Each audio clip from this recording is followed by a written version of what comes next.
이광수 대표님의 총선 이후의 부동산 시장 이야기를 박수로 좀 청해 듣도록 하겠습니다.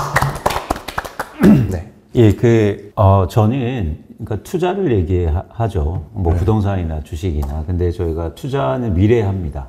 현재나 과거에 하는 투자는 없죠. 그래서 저희가 미래 전망을 하는 거잖아요. 예. 근데 미래를 전망할 때 가장 중요한 기준은 현재예요. 그래서 현재가 변해서 미래가 되는 거지 현재와 전혀 동떨어진 미래는 없습니다. 그래서 저희가 미래를 예측할 때는 현재 지금 무슨 일이 일어나는지를 잘 아실 필요가 있어요. 그러니까 그런 측면에서 제가 오늘 시간이 많지 않으니까 지금 4월 현재 한국의 부동산 시장에 무슨 일이 일어나는지를 좀 면밀히 살펴보자는 거죠. 네, 그 안에서 사실 저희가 전망의 답을 찾을 수 있다. 그런 측면에서 여러분이 요즘 많이 신문에서 부동산 관련 뉴스를 보시면 이 말이 굉장히 많이 나옵니다. 바닥 찍었다. 그래서 이제 상승한다. 그 근거가 있어요. 보시는 것처럼 이 표는 여러분들이 잘 보이실런지 모르겠지만 그 아파트 매매 가격 지수의 주간 변동률이에요. 근데 전 세계 어느 나라고 주간으로 저걸 발표한 나라는 없는데 어쨌든 대한민국은 발표합니다. 근데 잘 보시면 서울이 이제 지난주 그러니까 최근에 목요일 날 발표한 지수에 의하면 서울이 4주째 마이너스를 기록하다가 플러스로 전환됐잖아요. 그러니까 저걸 보면서 뭐 그리고 경기도 한 주 그렇고 인천도 2주간 저런 변화가 일어나면서 한국의 부동산 가격이 바닥을 찍은 거 아닌가 이런 얘기들이 나오고 있습니다. 근데 저 부분에서 저희가 한번 살펴보자는 거죠. 근데 일단 그래서 이제 전체적인 흐름을 보면 이걸 그래프로 보면 이런 상황입니다. 그러니까 예를 들어서 저희가 어떤 변화를 보는 것도 중요하지만 2023년에는 전반적으로 이제 계속 마이너스가 찍히다가 이제 하락폭은 줄었는데 그러다가 지난해 뭐 예를 들어서 5월, 6월부터 조금 반등했다가 다시 떨어지고 다시 이제 변화하는 거죠. 이걸 통해서 말씀드리고 싶은 건 뭐냐면 모든 자산 가격은 그게 주식이든 부동산이든 뭐 채권이든 계속 하락하는 것도 없고요. 계속 오르는 것도 없어요. 그런 측면에서 어떤 일시적으로 저런 변화가 일어나고 있고 최근에는 약간 꼬리를 이제 들었다. 네. 저게 바닥을 찍은 거냐가 이제 가장 큰 관심사인 겁니다. 근데 여러분 꼭 여기서 전제해야 될 게 있어요. 자산시장, 특히 투자로 보는 자산시장에서는 바닥이라는 건 어떤 의미를 갖고 있냐면 더 이상 떨어지지 않는다는 의미가 아니에요. 그 이후부터 오른다는 거예요. 네, 그래서 우리가 주식 투자를 잘 못하시는 거예요. 네. 자꾸 주가 많이 떨어졌을 때 바닥이네. 더 안 떨어질 것 같아서 사면 안 돼요. 그건 바닥이 아니에요. 오르는 걸 사야 돼요. 예. 이해하셨죠? 예. 그러니까 우리가 저 바닥이라는 얘기를 자산시장에서 논할 때는 그 이후로부터 오를 거냐가 관심이에요. 더 이상 안 빠진다는 건 의미가 없다고요. 예. 불확실성이 크기 때문에. 그런 측면에서는 저희가 그러면은 지금 저 그래프가 바닥을 찍고 계속 오를 거냐 이런 관점에서 시장을 바라봐야 되는 거죠. 그러면 오를 거냐를 측면에서 우리가 뭘 봐야 되냐면 실제로 최근에 거래가 오르고 있느냐를 제가 분석해 봤습니다. 그래서 3월에 서울 아파트가 1353건이 유의미하게 비교 가능한 현재 수준에서 비교 가능한 매매 건수가 일어났는데요. 이걸 전수조사해 봤어요. 그랬더니 그 중에서 아직도 50% 정도는 하락하고 있습니다. 그러니까 이게 지수 산정 방식의 문제점 때문에 이런 현상이 나타나는데 어쨌든 실제로 거래되는 건 하락하고 있다는 거죠. 그런데 잘 봤더니 이게 구별로 저희가 조사를 해봤거든요. 그랬더니 아직도 하락 비율이 높은 구가 훨씬 많죠. 그리고 상승 비율이 높은 구가 뭐 나타나긴 하지만 그렇게 많은 상황은 아닙니다. 그런데 요걸 좀 살펴봤어요. 그러면 이게 연수별로 어떤 아파트가, 그러니까 그러니까 준공일 이후로 구분한 건데요. 어떤 아파트가 많이 떨어지고 있고, 아직도 하락하고 있고, 어떤 아파트가 최근에 좀 반등했느냐 보면, 잘 보시면, 신축 아파트의 상승 비율이 높습니다. 그렇죠? 상대적으로. 그래서 요즘에 수요자들이 상대적으로 신축을 사면서 일부 반등이 일어나고 있고, 반면에 10년에서 19년, 그리고 30년 이상은 하락 비율이 훨씬 큰 거죠. 네. 뭐 그런 일단 상황입니다. 저희가 계속 이 얘기를 말씀드리는 이유가 현재를 좀 명확하게 분석해 보자는 겁니다. 그런데 또 하나 이제 그런 측면에서 지금 이제 가격을 말씀드린 거고요. 가격만 일단 결론적으로 말씀드리면 지수는 상승하고 있지만 실제로 거래 가격을 보니까 아직도 하락 비중이 높다라는 거 첫 번째고, 그럼 이제 가격도 보지만 거래량도 봐야 되잖아요. 근데 이게 여러분들 3월에 보시면 이제 앞으로 뉴스가 계속 나올 건데, 서울 아파트 매매 거래량이 2024년 3월에 큰 폭으로 증가했어요. 되게 유의미한 지표예요. 그러니까 만약 저게 거래가 지속적으로 증가하면 집값은 오를 가능성이 있습니다. 그런데 저게 그러면 우리가 판단해야 될 게 2024년 3월에 서울 아파트 거래량이 왜 증가했는지를 저희가 원인 파악을 해봐야 되는데요. 그걸 파악해 봤더니 제가 일단 또 금액대별로 구분해 봤습니다. 근데 어느 아파트가 많이 거래되고 있냐면, 보시는 것처럼 7억 원에서 11억 원대의 아파트가 거래량이 증가하고 있어요. 상대적으로. 네. 그러니까 이건 뭐냐면 아까 그 가격 흐름하고 잘 보세요. 그러니까 가격도 신축 아파트가 좀 증가했죠. 그리고 또 상승했죠. 네. 가격이. 그리고 이거는 뭐냐면 일종의 7억 원에서 11억 원대의 거래가 많이 증가됐습니다. 이걸 같이 이따 설명드릴게요. 현황만 일단 쭉 보시죠.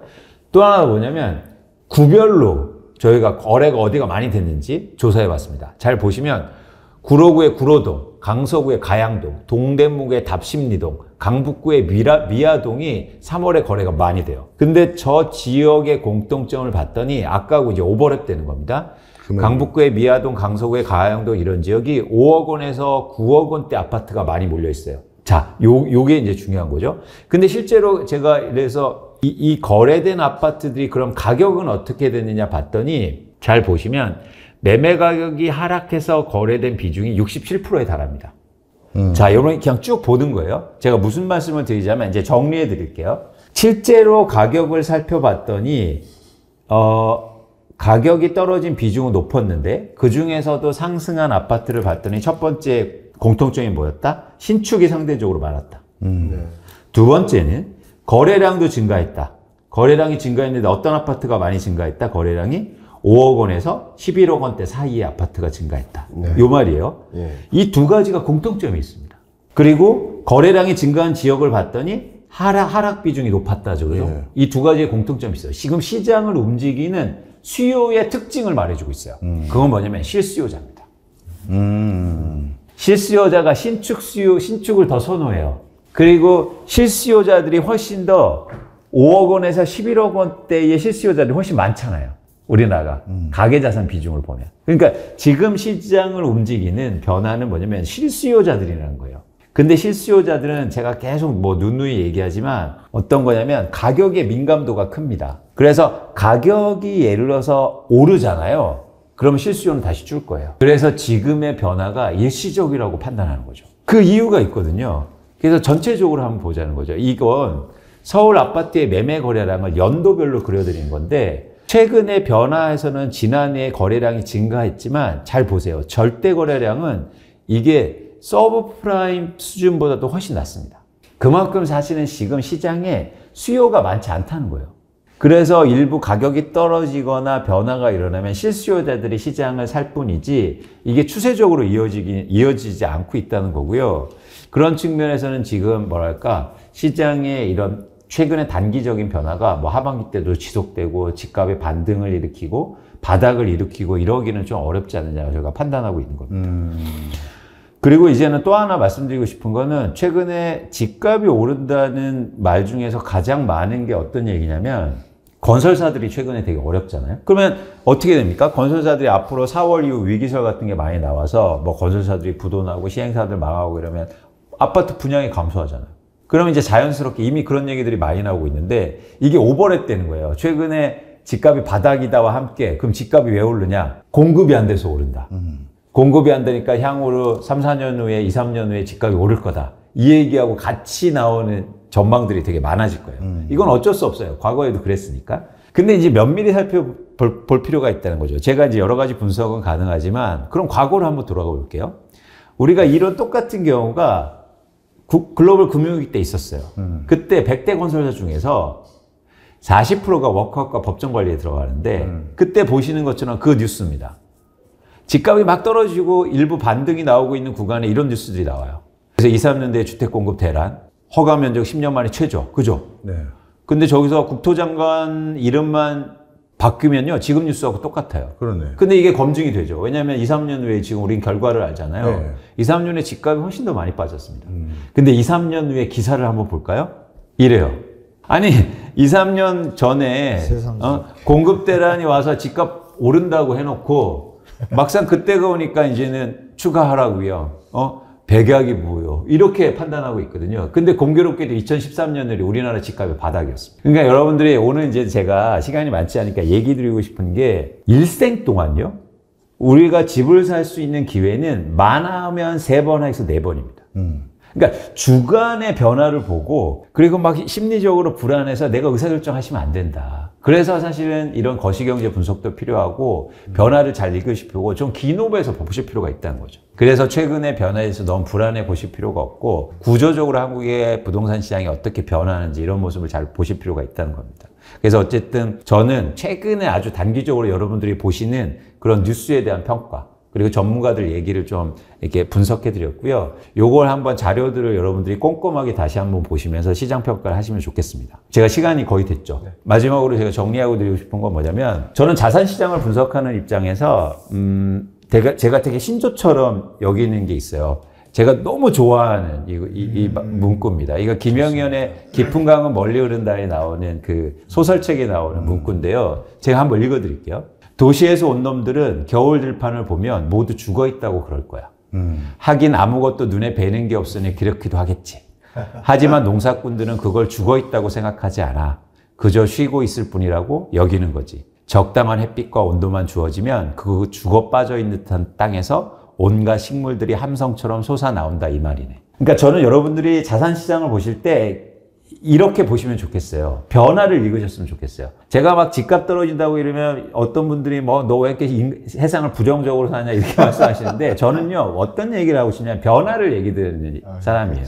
그래서 떨어지면 오르고 오르면 떨어질 겁니다. 근데 한번 생각해 보세요. 이게 겨울 들판을 똑같이 보는데 도시에서 온 놈하고 농사꾼하고의 가장 큰 차이는 뭡니까?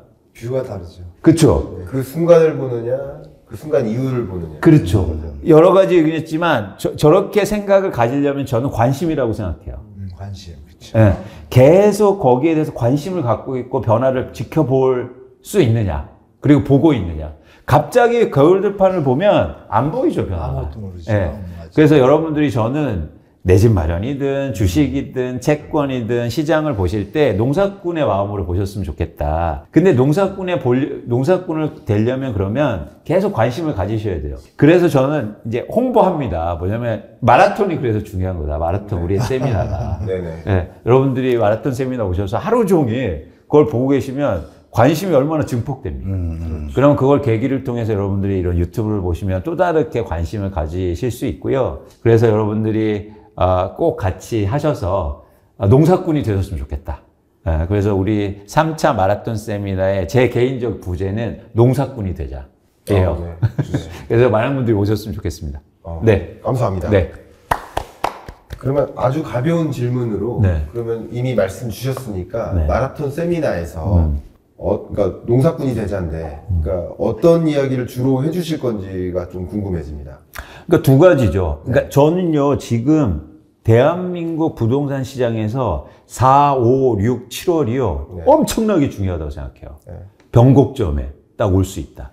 그래서 이 시장을 잘 보셔야 돼요. 진짜로요. 여기에서 이걸 잘 읽고 그러면 이 얘기를 해드릴 거예요. 이 변화의 변곡점에서 어떤 일이 향후로 이걸 해석하고 그 다음에 그러면 우리는 뭘 해야 되는지 네. 그냥 마냥 기다리면 되는 건지 아니면 그 변화가 왔을 때 어떻게 대응해야 되는지 이 얘기를 구체적으로 드려볼까 합니다. 네.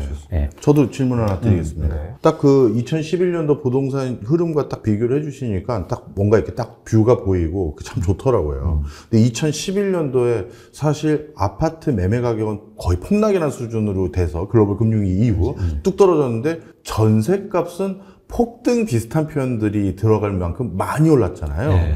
그렇다면 대표님께서 보시기에 앞으로 매매 가격은 방금 뷰를 어느 정도 주셨지만 전세 가격은 어떤 뷰를 가지시는지 마라톤 세미나에서 해주실 거죠? 제가 박정희 교수님 진짜 중요한 질문 하셨는데요. 자산시장은 흥미롭게도 과거하고 유사하게 변화가 일어나거든요. 근데 한두 가지가 꼭 달라요. 그 지점을 읽는 게 되게 중요하거든요. 그렇군요. 저는 전세 가격이 과거하고 달라질 것 같아요.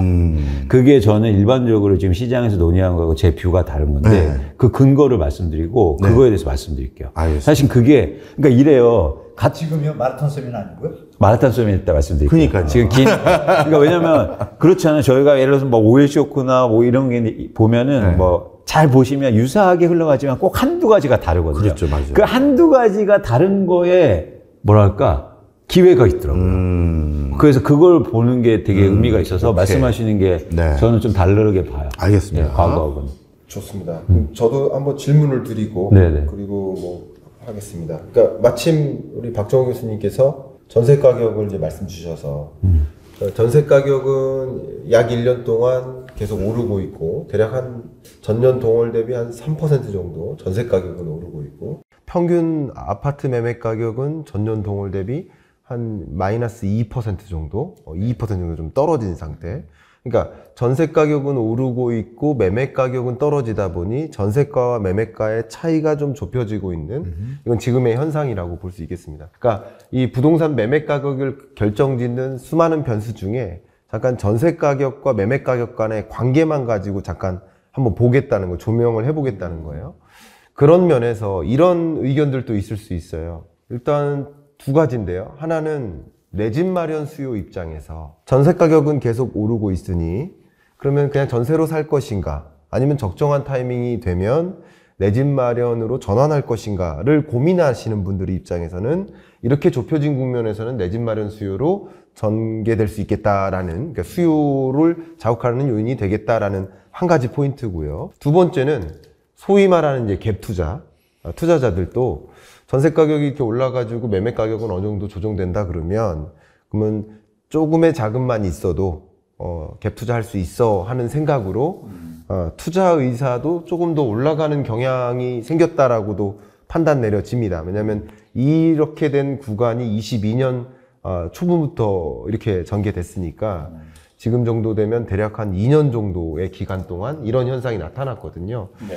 이런 국면에서 전세 가격은 앞으로도 상승세를 유지할 것이라고 또 보고 있고 지금도 여전히 집 가격은 평균적으로 조정되고 있기 때문에 이게 어느 정도 이제 전세가율이 형성되는 그 구간에서는 내 집 마련 수요와 투자 수요가 수요로 이제 전환될 수 있다. 그게 이제 가격의 사이클을 변화시킬 수 있겠다라고 볼 수 있는데 이 부분 혹시 이광수 대표님은 어떤 뷰를 갖고 계신지 궁금합니다. 그러니까 이게 그 흥미로운 지점인데요. 저희가 이 전세 가격을 얘기할 때 가장 많이 보는 지표가 전세 매매 비율입니다. 그렇죠. 네, 그렇죠. 그래서 예를 들어서 전세 매매 비율이 쉽게 말해서 전세 가격이 매매 가격의 60% 후반대로 가면 갭 투자가 들어오고 이런다. 근데 간과하는 지점이 있어요. 뭐냐면 부동산은 다른 자산과 다르게 절대 금액이 높아요. 네. 그러니까 이런 거죠. 예를 들어서 5년 전에 서울의 평균 아파트 가격이 6억 원이었어요. 네. 그때 예를 들어서 전세 매매 비율이 60%라고 하면 예. 갭 투자를 할 때 쉽게 말해서 2억 4천이면 집을 샀습니다. 네. 그렇죠? 지금의 서울 아파트의 평균 가격이 10억 원이에요. 네. 그러면 지금 갭 투자를 하면 4억 원이 필요해요. 네. 그러니까 비율은 똑같지만 돈이 훨씬 더 많이 든다는 거예요. 네. 그러면 그때처럼 60%가 돼도 갭 투자가 안 들어올 가능성이 굉장히 커요. 네. 이해하셨죠? 예를 들어서 4억이 있는 사람, 2억이 있는 사람보다 4억이 있는 사람이 훨씬 더 적을 거 아니에요.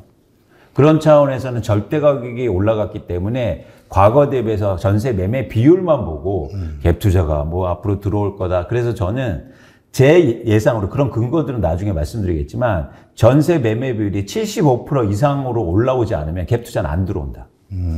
이거는 이게 과거하고 달라진 지점이에요. 과거는 60% 후반대만 되면 갭 투자가 들어와요. 근데 지금 절대 가격이 올라갔기 때문에 그 가격을 감당해낼 수 없어요.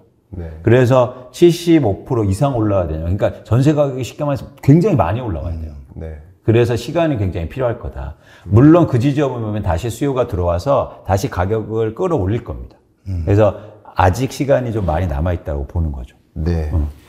흥미로운 답변이시고요. 제가 요청드릴게요. 흥미로운 답변은 아니고요. 예. 이 부분에 대해서 예. 처음 부탁드립니다. 예. 토론이니까요. 그럼요. 질문도. 전세가 비율이 지금 서울 아파트가 한 54% 찍었어요. 12월 연말 지금 한 55% 될 거예요. 56%나 매매가 대비. 그럼 말씀 주신 대로 갭이 큰 데다가 55% 수준이란 말이에요. 네. 그럼 일단 볼륨 자체가 크니까 갭을 하려면 우리가 개념 자체가 뉴스에서 많이 보셨잖아요. 3천, 1억, 2억, 뭐 이거란 말이에요. 네. 네. 강남 들어와야 뭐 3억, 5억. 네. 그때는 전세가율이 80% 갔으니까. 근데 지금은 말씀 주신 대로 상대 가격이 일단 많이 올라가 있고 전세 가격은 전세 대출이라는 레버리지가 5억까지잖아요. 네. 그 베이스에 밴드에 잡혀 있는 게 있어요. 그러니까 여기는 자산이 많은 사람들이 투입이 돼야 되는데 영끌 시절에는 그 신용이고 뭐고 다 끌어다가 기본에다가 다 올 영끌했잖아요. 올인해서 매수한 분들이 강남에도 갭투기가 있었어요.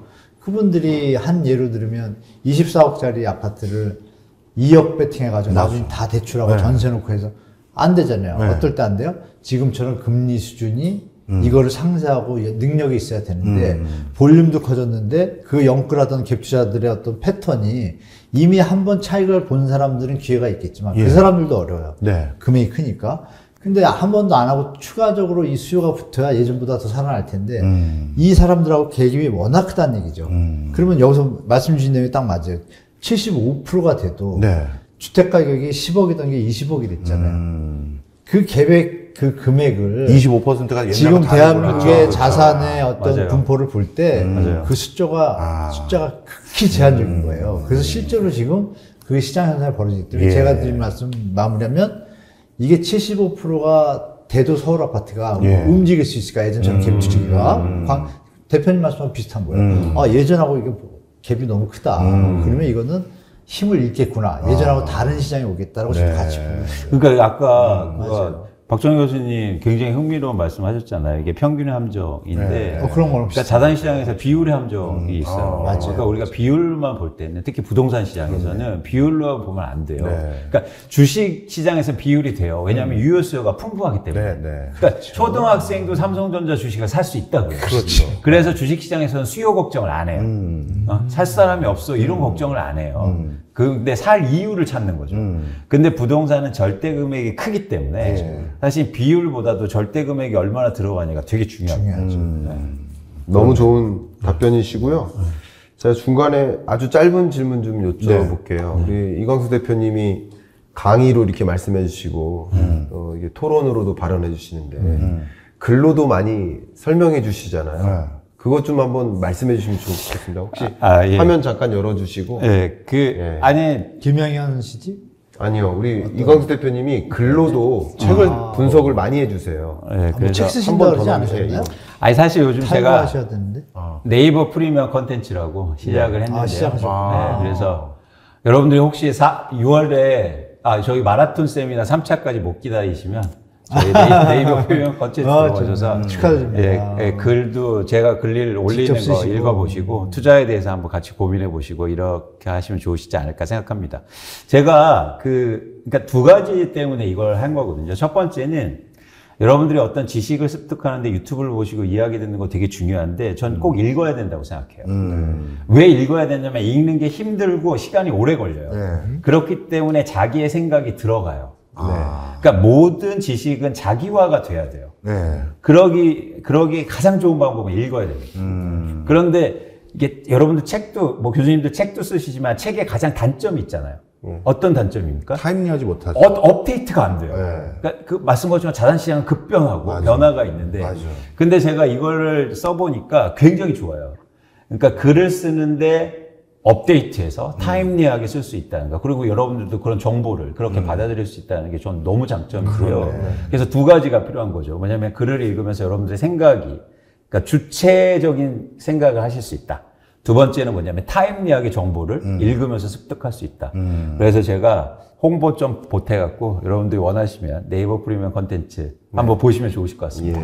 기대가 되고요. 예. 이 어떤 글로 된 내용들, 분석된 그 보고서와 같은 이런 내용들에 기초해서 그걸 좀 많이 읽고 그 마라톤 세미나 참석하면 그럼요. 더 도움이 많이 되겠죠. 네, 그럼요. 네. 그렇게 저도 이해할 수 있도록 감사합니다. 하겠습니다. 자, 혹시 또 추가적으로 예, 말씀 주실 시간 거 있으면 또 예, 시간 좀 있습니다. 여쭤보겠습니다. 예. 이거는 나중에 한문도 교수님께도 똑같이 여쭤보려고 아, 예, 했는데 그래, 그럼 중간에 제가 또 짧은 거 몇 표 끝내고 이거 하는 게 낫지 않을까? 진짜 짧은 거. 그 김영현님의 시 있잖아요. 내용이 너무 좋아가지고 저분이 유명한 분이에요? 아닙니다. 그렇게 유명하신 분은 아닌데. 근데 내용이 좋아서. 네, 제가 저 겨울들판이라는 글을 너무 좋아합니다. 끝. 그 질문 교수님 되네. 그게 간단한 거. 예. 아니, 저는 이따 한문도 교수님 발표 뒤에도 똑같은 네, 걸 네. 여쭤보겠다는 네. 건데, 총선이 결국 끝났어요. 네. 그러면 이번 선거 때문에 부동산과 관련된 정책적 변화나 아니면 시계열적인 흐름의 변화도 있을 거고, 그 다음에 그것도 이제 뭐 두 분이 답변해 주시면 좋은데, 그거 포함해서 저가 제일 이제 궁금했던 건, 이제 부동산 PF에 이제 손을 대야 될 타이밍이 온 거잖아요. 잠깐 밀어놨는데, 이거 어떻게 될까요? 그러니까 일단 부동산 PF는 아마 한문도 교수님이 더 정통하시니까 제가 이제 잘 왜냐면 아시죠. 그 총선 영향을 조금 더 제가 네, 조금 더 그렇게 길게 해주세요. 설명드릴게요. 그러니까 뭐냐면 그러니까 한국이 지금 부동산 시장이 투자화되어 있어요. 투자화되어 있기 때문에 그러니까 그 시장에 속해 있는 쉽게 말해서 참여자들이 피드백으로 움직입니다. 네. 그러니까 기대하면서 움직여요. 쉽게 말해서 지금 총선이라든가 정책이 막 나왔잖아요. 그리고 총선에 대해서 변화될까라는 기대감을 시장의 참여자는 수요자와 공급자밖에 없어요. 네. 누가 더 기대했을까요? 그러니까 공급자들? 그렇죠. 집을 갖고 있는 분들이 변화를 더 기대하겠죠. 어떤 네. 기대? 아, 집값은 오를 거야. 그런데 막상 끝나고 변화가 별로 없으면 누가 실망감이 클까요? 공급자. 그렇죠. 그래서 사실은 역설적으로 실망감 때문에 향후에 집값의 예를 들어서 하락폭이 클 수 있다고 저는 보는 거예요. 예. 근데 이거는 그 전 정부도 똑같아요. 전 정부는 집값이 막 올랐죠. 예. 그때 정책이 막 규제책이 나오지 않습니까? 그럼 누가 기대했을까요? 아, 수요자가? 무주택자분들이 기대 많이 했겠죠. 그래서 그때도 여당이 이겼잖아요. 예. 여당이 이겼는데도 집값이 안 잡혀. 아. 정책이 나와도 안 잡혀. 그래서 그 기대가 어떻게 됩니까? 실망이 이어졌죠. 네네. 실망이 이어지면서 갑자기 매수가 폭발적으로 일어났던 거예요. 그게 역설적으로 규제가 나오는데도 집값을 올린 이유였거든요. 그 실망을 누가 갖고 있느냐가 사실 이걸 이해하는 데 핵심이에요. 예. 근데 지금의 총선의 실망을 누가 더 많이 할 거냐? 바로 공급자였구나. 네, 집을 많이 갖고 있거나 집을 투자로 갖고 있거나 잠깐 하나 볼까요? 예. 최근에 흥미로운 현상이 뭐 잘 아시겠지만 서울 아파트의 매도 물량이 증가하고 있어요. 예. 그죠? 집을 갖고 있는 사람들은 팔려고 많이 내놓고 있거든요. 그런데 호가를 올려요. 왜? 기대하고 있단 말이에요. 누군가 높은 집값에 사줄 거야. 거래는 안 되지만. 그런데 내놓다는 건 내가 집을 팔려고 일단 결심한 거잖아요. 예. 팔 결심했어요. 네. 그런데 실망감이 이어지면 어떻게 됐습니까? 호가가 내려갈 가능성이 있는 거죠. 그래서 저는 이 총선 때문에 그런 기대의 변화가 좀 더 시장에 미치는 영향이 좀 커지지 않을까라고 보고 있습니다. 알겠습니다. 네. 네. 부동산 PF는 한문도 교수님께서 제 표? 네. 그건 이따가 발표하실 네, 때 또 네, 해주시면 네, 같이 돼요. 겸사하는 네, 네, 네. 질문 시간. 네, 그러면 이렇게 네. 이광수 대표님 마무리 할까요? 네. 네, 박수 한번 또. 네.